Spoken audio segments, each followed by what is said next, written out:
अकोल्यातल्या कृषीनगरात दोन गटात झालेल्या वादादरम्यान घटनास्थळावर गोळीबार झाल्याची चर्चा आहे, तर घटनास्थळावर दोन जिवंत काळतूस देखील पोलिसांनी जप्त केलेत। या वादात 8 जण जखमी झाल्याची माहिती आहे।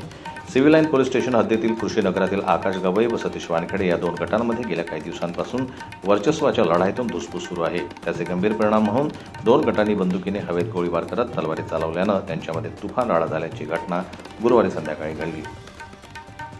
एकदमच आले ते इटा फेकून मारले, पोरगं वर होतं, वरून गेले शिवीगाळ केली, पोरगा खाली आला, आतून घोळत नेलं त्यानं, घोळत नेलं आणि पाईपानं तलवारनं मारलं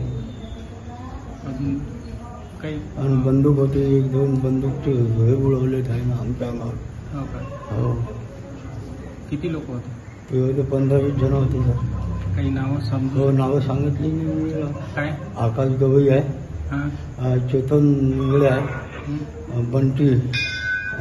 बंटी सावळे आहे, चिंटू सावळे आहे, परवीन बागडेचा बागडे पोरगा आहे आणि एक शुभम हिराळे आहे। आणि त्यांनी शिवणून आणले होते काही पोरं, काही ओळखून आले भांडण। या राड्यामध्ये सुमारे 7 ते 8 जण जखमी झाले आहेत। त्यांना तातडीने सर्वोपचार रुग्णालयात उपचारार्थ दाखल करण्यात आलं। सदर घटनेमुळे कृषीनगरातील नागरिकांमध्ये दहशतीचं वातावरण पसरलं आहे। इथं कृषीनगरमध्ये आपसात चाकू तलवारनी एकामेकावर दोन्ही गटांनी हल्ला केला। त्याच्यामध्ये 8 जण गंभीर जखमी आहेत। 8 जण जखमी आहेत, त्यात दोन्ही बाजूचे, एकाचे 5 एकाचे 3 आहेत। त्यातला 1 जण गंभीर आहे आणि बाकीचे उपचार सुरू आहेत। घटना नेमकी कशामुळे झाली हा तपास सुरू आहे। घटनास्थळावर 2 जिवंत पिस्टलचे राऊंड आणि एक खाली केस मिळालेली आहे, पण जखमीला कोणत्याही प्रकारची इंजुरी अद्यापपर्यंत पिस्टलने झालेली आहे, फायर आर्मने झालेली आहे, असं काही निष्पन्न झालेलं नाही आहे। परिस्थितीवर लक्ष ठेवून आहोत। सध्या शांतता आहे, तणावपूर्ण परिस्थिती आमच्या पोलिसांच्या कंट्रोलमध्ये आहे।